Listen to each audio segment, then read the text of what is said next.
চলতি মাসের 11 তারিখ মেদিনীপুর থেকে কাশ্মীর ঘুরতে গিয়েছিল 59 জন পর্যটক। মঙ্গলবার রাতেই কাশ্মীর থেকে মেদিনীপুরের উদ্দেশ্যে রওনা দেওয়ার কথা ছিল তাদের।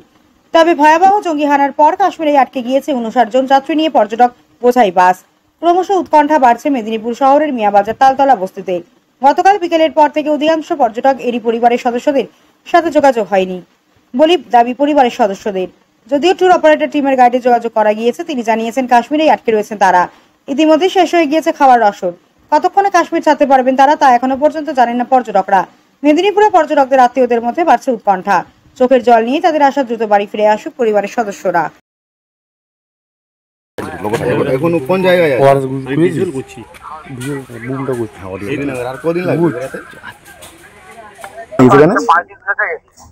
সেখানে তোমাদের কোনো অসুবিধা হচ্ছে নাকি? আমরা 5 দিন ফেসে গেছি, আরো বলতে 5-6 দিন আরো লাগতে পারে, কোনো ঠিক না, কোনো ভরসা পাচ্ছি না। আমরা বহু চিন্তায় পড়ে আছি। আচ্ছা, আমরা ভরসা করি প্রায় শেষ হয়ে গেছে, বুঝেছো? খাওয়া দাওয়ার অনেক চিন্তা। ওখানে কি কিছু গাড়ি ছাড়েনি? না, এখনো কিছু হ্যাঁ, সবাই আবার একটু জিজ্ঞাস করছে, রজবালা বলছে কোনো অসুবিধা যদি হয় তো বলবে, আমি দেখছি যতটা পারি হেল্প করবো। আচ্ছা কথা বলেছি। আচ্ছা, আবি কেমন, সবাই কেমন আছে আমাদের টুরিস্টের? সবাই মোটামুটি ভালো আছে, কিন্তু 2-4 জনের শরীর খারাপ হয়েছে। ওই ডাক্তার দেখাতে নিয়ে যাচ্ছি আমি, আর আমার রাজবাড়া বলছে যাইए कोई बात का परेशानी नहीं, परेशान हम लोग है, कोई बात का परेशानी होने नहीं। कुछ तस्वीर हुआ तो बोलना, मालिक आया तो मालिक को लोग बोला মানে আমরা এই परेशानी। কাল থেকে কোনো লরি ছেড়েছে নাকি? লরি ছাড়ছিল বলছিল যে কিছুটা লরি ছেড়েছে। লরি ছোট গাড়ি এগুলো ছাড়ছে, এখন বড় গাড়ি ছাড়ছে কি বলে বাসে রিস্ক হয়ে যাচ্ছে, ওই জন্য বাস আমরা ছাড়ছি। আচ্ছা আচ্ছা, লরিগুলো ছাড়লে আর ছোট গাড়ি ছাড়লে তো রিস্ক নাই। আচ্ছা, তো রিস্ক হয়ে যাচ্ছে। তো আমরা যখন বলবো তখন যাবে। এখন 5-6 দিনও লাগতে পারে, 2 দিনও লাগতে পারে, 1 সপ্তাহ লাগতে পারে, 10 দিনও লাগতে পারে। আচ্ছা, খাওয়া দাওয়া হচ্ছে তো? খাওয়া দাওয়া বলে আমাদের রাশন যেটুকু আছে, আর আমাদের 2 দিনের রাশন হবে। আচ্ছা, 2 দিন পর শেষ হয়ে যাবে। হ্যাঁ, এবার কি করে খাবে, কি করে খাবো না খাবো, বাচ্চাদের থেকে পরে তাহলে চাইছি আমরা। ঠিক আছে, ঠিক আছে।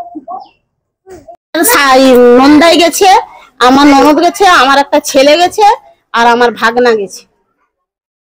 তো তারা কবে গেছে? তারা কত তারিখে গেছে? 11 তারিখে গেছে, শুক্রবার 11 তারিখে গেছে, সন্ধ্যার পরে উঠেছে। তারা অনেক মুশকিলে আছে, অনেক কষ্টতে আছে, কিন্তু করছি যেমন তাড়াতাড়ি, খেতেও পাচ্ছে নি, তারা অনেক এতে আছে। আপনারা যোগাযোগ করতে পেরেছেন? যোগাযোগ কাল যোগাযোগ হয়েছে সন্ধ্যায়। না, আজ হয়নি। আপনারা কি এখন দুশ্চিন্তার মধ্যে আছেন? হ্যাঁ, আমরা চিন্তার মধ্যে আছি, যেমন সেখান থেকে সুরক্ষা ভালোভাবে যেমন বাড়িয়ে যায়, আপনারা একটু অনুরোধ করছি যেমন একটু চেষ্টা করুন। আমাদের বাড়ি থেকে টোটাল গেছে 5 জন। যোগাযোগ হচ্ছে, ঠিকঠাক হচ্ছে না। 11 তারিখ ওই সন্ধ্যা 8টার দিকে। কতজন গিয়েছে?